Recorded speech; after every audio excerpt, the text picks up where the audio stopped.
Hey guys, what's going on? Welcome back to another behind the scenes BTS how to make an intro or outro, I guess in this case, how to make an outro video slash tutorial slash I don't even know what to categorize this. It's basically me just breaking down some work that I've done. So this Monday I uploaded an outro I made for Slipgator. And I think it came out pretty well. The response so far, I'm recording this on Monday, but the response so far has been really great. I want to thank you guys for leaving really nice comments on the upload. And you guys noticed a lot of things, and I saw a few guys asking how to do some effects and techniques that I used to make this outro. If you haven't seen this outro, I encourage you to go and check it out. I'll link it down in the description. Check it out real quick and then come back. Otherwise, none of what I'll be showing you guys how to do will make any sense. You'll be like, what, I never saw the original. Why am I watching the BTS?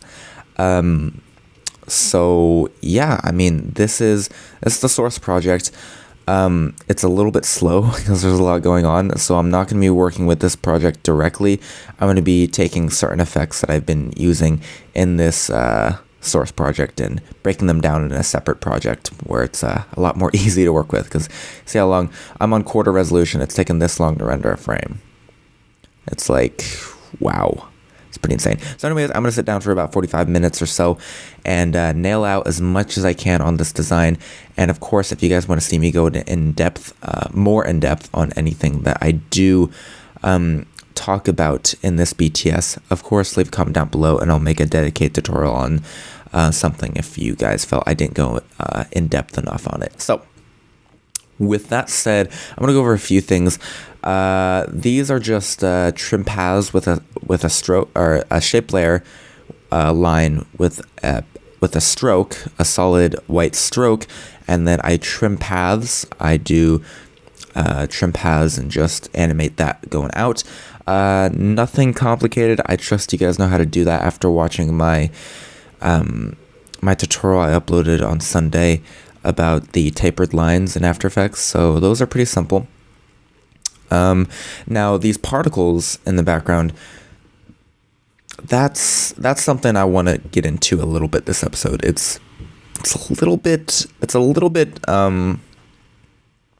well, we'll be working with expressions a little bit, and I'll kind of break it down. I'll leave a little bit out for you guys to discover for yourselves, but I'll basically outline everything that I use to make these, and you guys can fill in the gaps yourselves. And then, of course, the little circle in the background right here, that is a circle path. Let me open up another copy of Adobe After Effects real quick. Oops, I did not mean to do that. You have to put -M at the end. Yeah, no, that's not right. There you go. Let's open up another one. There you go. So I'm just going to open up another copy of Adobe After Effects to kind of show you guys the breakdown there. If you're interested about my layout, it's a custom layout. I just basically went up here to window and I added a whole bunch of things and I moved them around, spaced them accordingly. All right, so just real quick, I'm going to show you how to do the circle burst here. So you're going to start a new composition, and I'm going to call this just, whatever, it doesn't really matter. Just for demonstration here, I'm going to show my transparency here.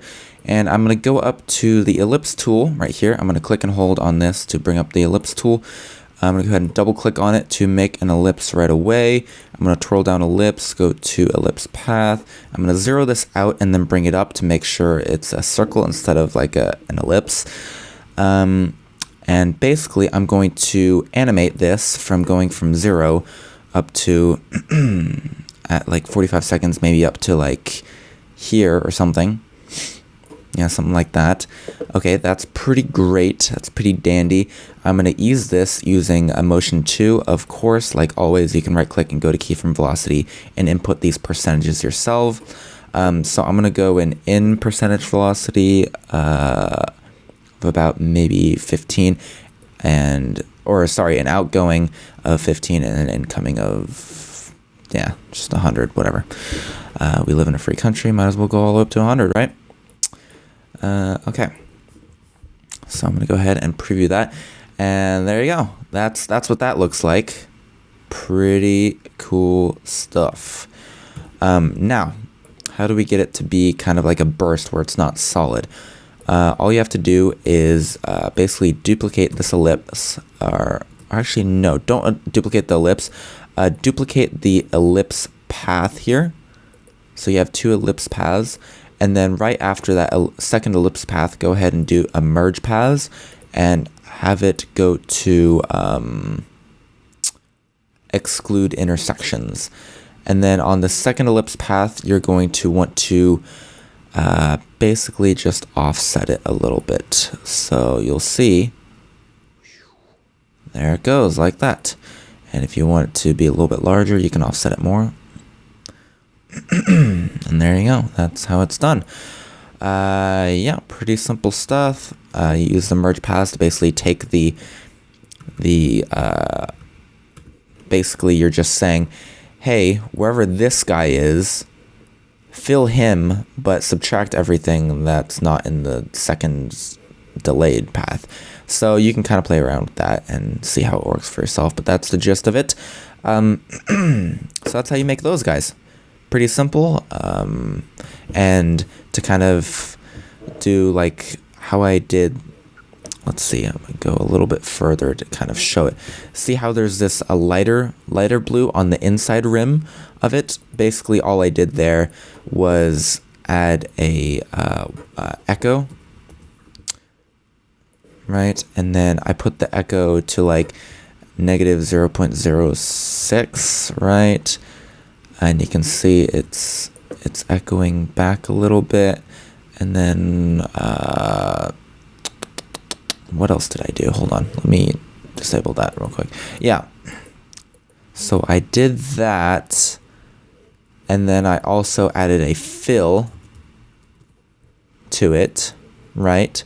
And I made it whatever color I want the trail behind to be, and then added CC composite to go ahead and overlay the original before.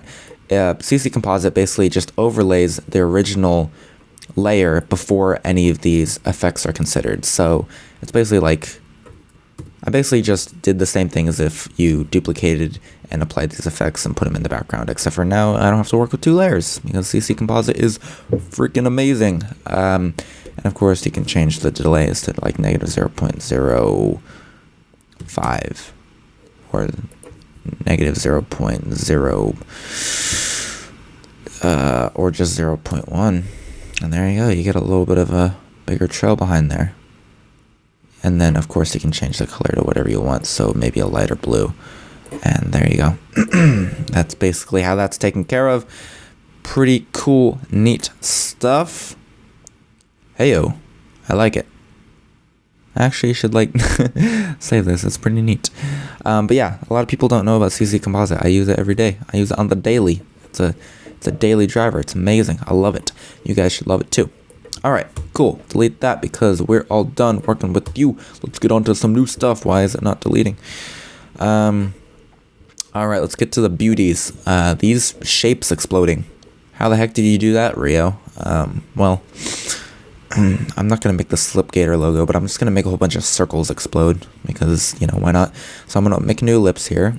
I'm going to change the ellipse to a circle because I want a little circle explosions, you know? Circle explosions look nice. I actually made a preset where I can turn any shape into just an explosion.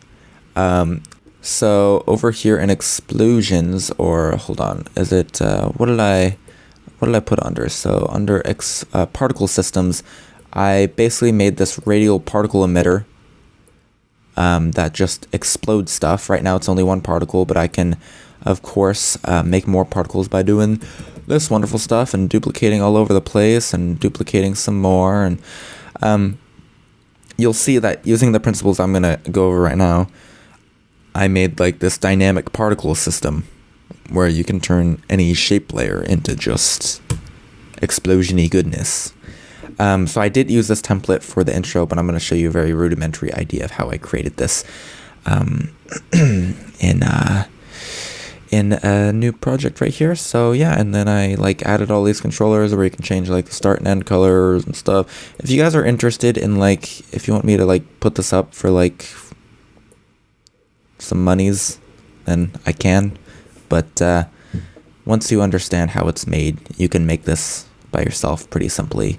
It's a lot of expressions, but the concepts are here, and then I have all like this variance and size and opacity, min, max, scale, and the duration's controlled by these two markers here. So I don't know, I just think it's cool, and I kind of wanted to show it on video because it's cool. Yeah, something like that. But that's enough of that. I'm gonna show you guys how to make like an explosion thingy. Okay, so you're gonna want to go to the shape layer and twirl down the position, and I'm gonna make two markers on this layer. So I'm gonna make a marker right here by pressing asterisk on my numpad, and a marker right here. Those are just gonna serve as like reference points for the in and out of this animation. And then I'm gonna alt click on the position of this bad boy, and I'm gonna widen this out so we see what we're doing. I'm gonna make original x equal to value the x position, the x value, and then our original. Am I spelling right? Original y equal to the y position there. And those are our variables defined, and I'm gonna type in some, so the basis of this is a function called random, and more particularly seed random.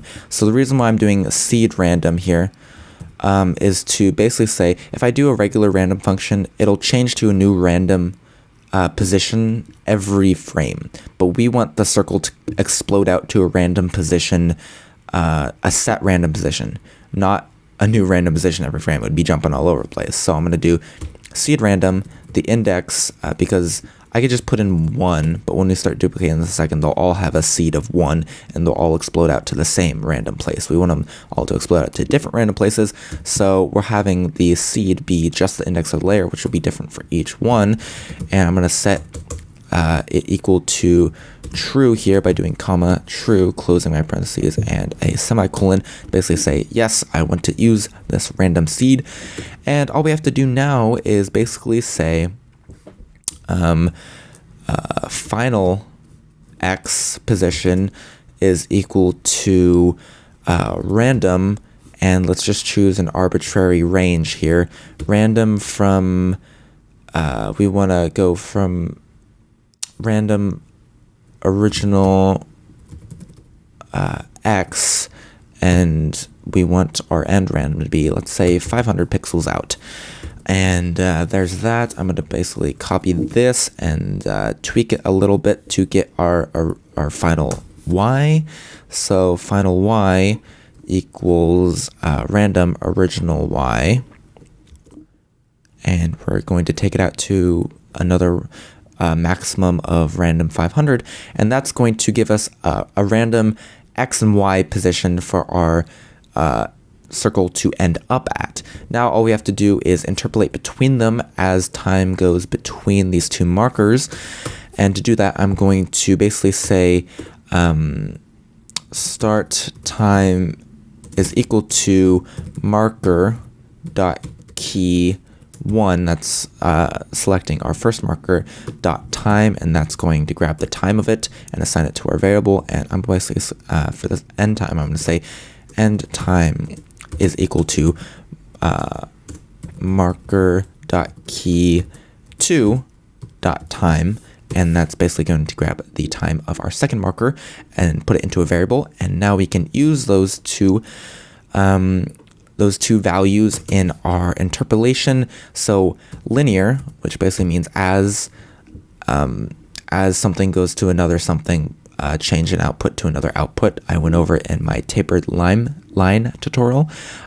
So linear, as time moves from start time to end time, I want the I want the position to go from original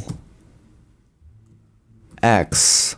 This is an array, by the way, because positions are in arrays of 2 values. So I'm doing a bracket and original X, and then original Y, and bracket. And I want, as time goes from start time to end time, I want the original X, original Y to go to the array of final X and final Y.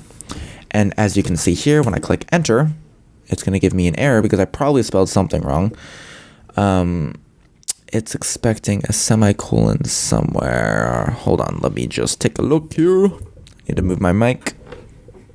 Aha, I did a bracket. I did a curly brace instead of a bracket. Sorry if my mic kind of popped there. So there you go. And where? Line 12. So 1, 2, 3, 4, 5, 6, 7, 8, 9, 10, 11, 12. Ah, yes, I did not close out my linear function with the parenthesis. And there you go. So as you see, as time goes from, hold on. As time goes from start time to end time, but the marker's not there. Why is it starting from 0? Okay, well, it feels like starting from 0 for some reason. So Curiouser and Curiouser. Oh, these aren't, our start time and end time aren't changing anything. Why is that? Marker.key1.time. Yeah, those should both be working. Hold on, give me 1 second. Maybe I have to change the variable names, because I think start time is an actual variable within After Effects. So start marker time.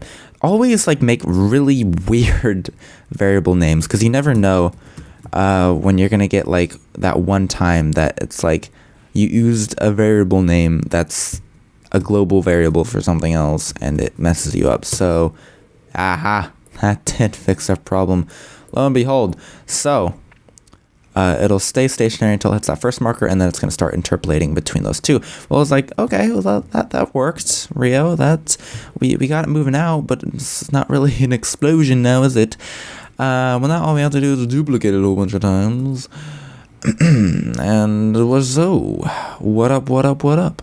And they're all kind of going off in one direction, and that's pretty much because I made a mistake and I lied to you guys. We want our random not to be from original X to 500, because basically what that's saying is we want it to be a random position from this point to 500 out here, 500 out here.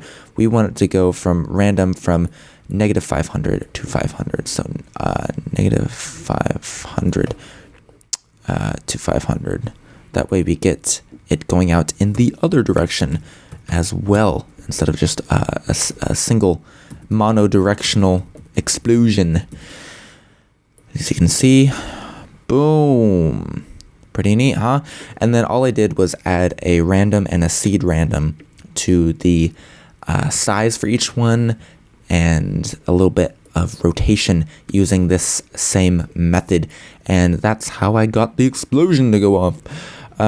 And of course, you can set the marker start time and the marker end time on a different layer so that they don't all have a different timing. Should have seen that in hindsight, but whatever. So you can just make an arbitrary null and put your markers on that one, and instead of referencing the markers on the layer itself, reference the markers on the null by specifying a layer before typing marker.key1.time, so on and so forth. But that's how I made the explosion. Pretty neat. I also made sure that I pre-comped everything, right? This is not how I did it. I actually had an easing function in After Effects to ease it out, but that's really complicated and it's not worth the amount of time, because all you have to do is pre-comp and then go press Control Alt T, and then change your time. Make a keyframe on your time remap when it starts, and a keyframe when it ends right here. And then basically just ease these instead, and you don't have to worry about easing the positional burst. And there you go. You get a nice eased burst, which is really simple to do. Boom. Boom. Boom. So that's that. What else did you guys want to see? Yes. Yes, the actual outro. I've just been doing the intro bit for this whole time. Yes, the actual outro.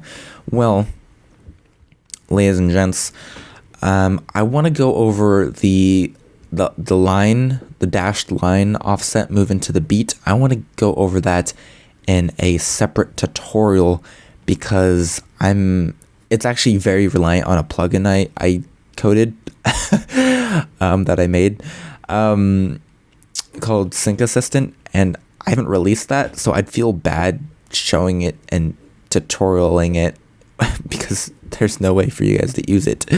But so I'll go over that in another tutorial. But for right now, I'll go over this bad boy. Let me see if I can drill down and show you guys. Yeah, the like this netting, like this spiral corkscrew netting, that was really fun to make.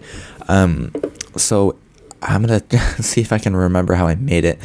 Let me get rid of this guy.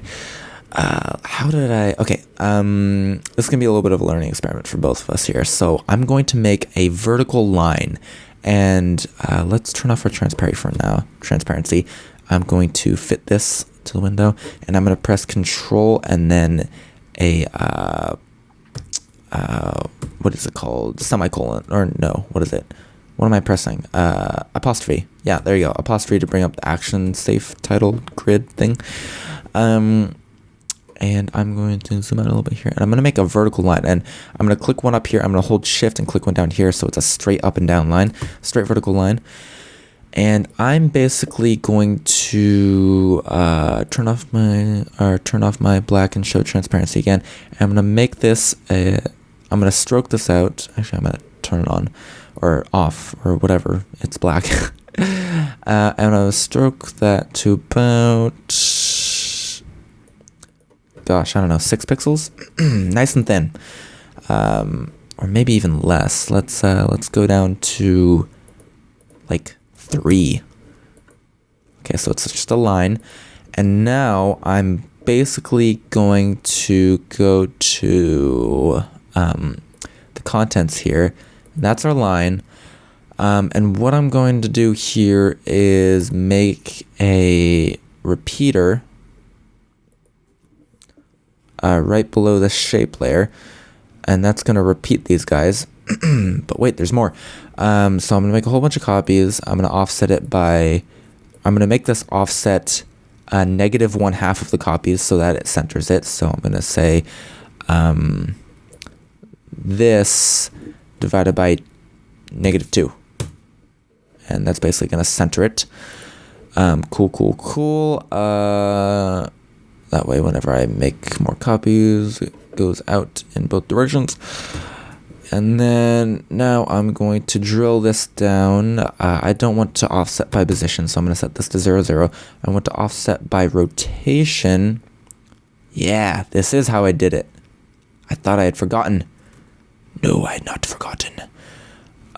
So you can kind of see it forming here. Very nice stuff. And I'm going to go to where like everything looks even. I think it's like 33 copies. 33 maybe? How do I'm just going to eyeball it. You guys can do the math to find out exactly even, but I'm thinking that's one of these is looking about right. And then basically all I did after this was... Is transforming the anchor point doing anything? No. How did I... Whoa. Okay, I'm just experimenting around. Right. This looks legit. position. Oh dear Lord. What have I done? So don't mess with any of the position there. I'm just kind of messing around at this point. Holy craziness. So I think that's all I need to do for the repeater. But down in the actual path, it's... Oh, okay. Wait. So we need to take the repeater and put it outside of the shape. Oh, it broke my expression here with the offset. So let me just relink that. Stop complaining. Let's get rid of this, and then there you go. Let's reselect it. There you go. And now that this shape 1 and the repeater are not in this, like, they're not in, like, the repeater isn't in the shape, we can now transform the shape without messing it up. And you'll see that when we change the position here, we can broaden it out and shrink it down. How did I think I did the skew. Yeah, the skew. That's how I did, like, the crazy stuff. But I forgot how I made it spirally. How did I do that? What did you do? I think I did it within the repeater. Of course, feel free to mess around and come up with your own sort of crazy concoctions. I think the skew is just really high or really low. I'm not sure exactly. You know what? Maybe this wasn't a shape. Maybe this wasn't a line. I think I did an ellipse. I think I made an ellipse that I did with this. Hold on. So I'm going to make an ellipse instead. I'm going to make it down to 0 to make it a circle.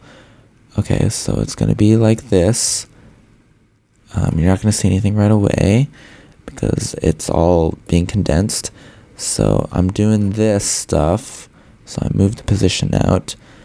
And yes, I'm pretty sure this is how I did it.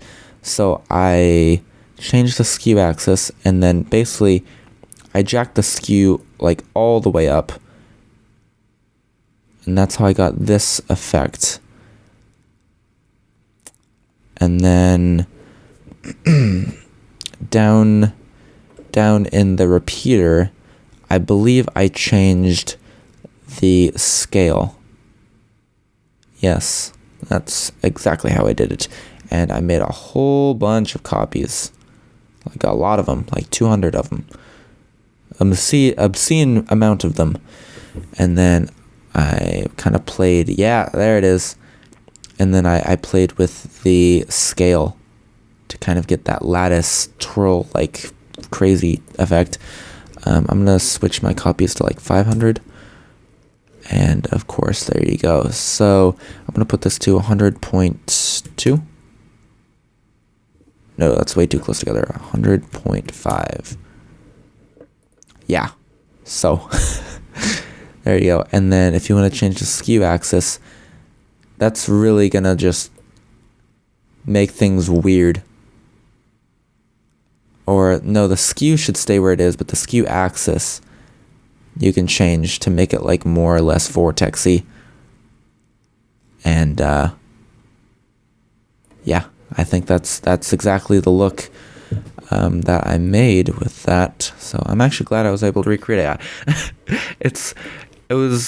I like the first time I made it, I wasn't even sure how I made it. So the fact that I was able to recreate this is somewhat shocking. Yeah, let's turn down the size a little bit to get a little thinner. Hey, very nice. And of course you can animate the skew axis and the scale in the repeater to kind of get a more dynamic, vortexy, crazy, inception-y look. Like, holy crap, this is amazing. I don't know why you wouldn't want to create something like this. It's just like It's fun looking at.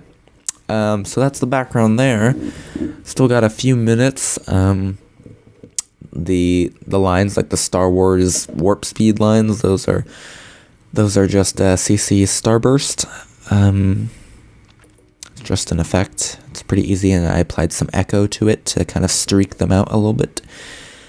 And I think that's the background. Like I said, I'm going to do the dashed line sync to beat thing in another tutorial, and I'm probably going to do the drawing on text on another tutorial, although that's pretty simple and you can look up tutorials for that. So yeah, I think that's pretty much it. Of course, I have my grid lattice in the background. I can go ahead and show you that real quick while I'm at it. So let me delete that, and of course put a new solid. I'm going to make this guy straight black, and then I'm going to apply some S_grid, or actually I'll just apply the user preset that I've made and go over it real quick. So I've added some dummy controllers which are linked to some other things through expressions, and basically, like you see, this does the swing of the grid, and then the latitude is what gives it that three-dimensional look, that crazy thing. And of course the swing is going to give it that like dimension of weirdness, and the grid size is gonna make the grid a different size, and you get the picture. It's you get the literal picture, I guess. So yeah, I've basically added expressions to basically just control the grid size, the latitude, the swing, the roll, the distance, and all that of these effects. And basically what it comes down to is, let me get these out of your face real quick. What it comes down to is that I've added 4 S_grids. This is part of the Sapphire plugin suite. If you don't have it, then I totally recommend that you buy it because it's worth the money. So I've added 4 S grids, and let me hide the other ones to kind of give you an idea what's going on. And basically, I've offset it so that it's, you'll see that one's like that, and I've rotated the other one, or I've changed the roll of the second one by 90 degrees, and the roll of the next one by 90 degrees, and the roll of the next one by 90 degrees. And I've laid them out like that. And basically, I've made it so that the anchor point of them is that way by moving the position of the grid all the way towards the camera. And what that does is basically allows you to line up all 4 grids in a sequence like this. Of course, you don't have to do 4 offset by 90 degrees. You could do like more offset by an equal amount of degrees and get even more intense with it. But I feel like even 4, like there's a lot of lines going on. I wouldn't want to do any more than that. Like, it's already pretty cray. Doing more is just like super cray, and I don't want to. Like, I'm not sure if we ready for the super cray. Whoa, what did I do there? 1.01. So yeah, that's the basis. I know I didn't go super in depth on that, but I trust you guys pretty much understand like how it's done. I think that's more important than showing you every single step of making it, especially for the BTS, which is kind of just a very quick and dirty rundown of the effects rather than a full tutorial. And like I said at the beginning of the BTS, if you want to see in-depth on anything, leave a comment, and if it gets enough upvotes, I will make an in-depth tutorial on it. But right now, I think the planned tutorials are writing on text, and of course the dashed lines offset to the beat, which is heavily reliant on a kind of plugin preset that I've made. So I can't really do the tutorial until I've released that, so that's why I'm holding off. But yeah, hopefully you guys enjoyed this. Quick and dirty. I tried to keep it a little bit shorter than the last one, but that is how to make an outro sort of thing. Oh, real quick, if you're looking for the dimensions on these boxes, basically what I did is I took a picture. Let me see if I can find it. Aha, here it is. I took a screenshot of a dummy video where I put I put the end screen elements in, and I basically put them on the video in YouTube, and then took a screen cap of the video from YouTube, and then imported it in here, and basically traced them using the shape layers. And is it like super accurate? Probably not, but it gets the job done, and it's like the fastest, easiest way that I can think of to make accurate size shapes in the exact positions that you need them. So I always start in YouTube and make my layout there, and then take a screen cap and bring it in here, and then work off of that. So yeah, it's pretty much all you need to know. I think I've gone over everything. If I missed anything really, really important, comments are there, open for tutorial suggestions. But yeah, hopefully you guys enjoyed. I think I'm gonna sign out. Thank you for coming this Wednesday. I think from here on out, I think I'm gonna start doing BTS instead of speed shows, because I think a lot of you guys want to get really knee deep in the how, rather than just say, oh cool, I'm watching Rio make this outro in speedy fashion, which I know is entertaining for most of you. But I really think that if I take the time I use on making speed shows and put them into BTS, it'll really help out some people. So that's the goal. So for now, I'm basically not going to be doing speed shows and just doing the BTS. And of course, on the weekends, I'm going to be doing like regular tutorials, non-BTS, like in-depth type stuff. But yeah, that is that. Hope you guys enjoyed. Have a great rest of your week. I'll see you this weekend for a tutorial. I'm gonna try to release the sync to music plugin thingy that I was talking about with the offset things. I'm gonna try to get a release done for that this weekend. Cross my fingers. We'll see how that goes. But have fun making cool stuff on the interwebs, you guys. And I'll see you guys this weekend.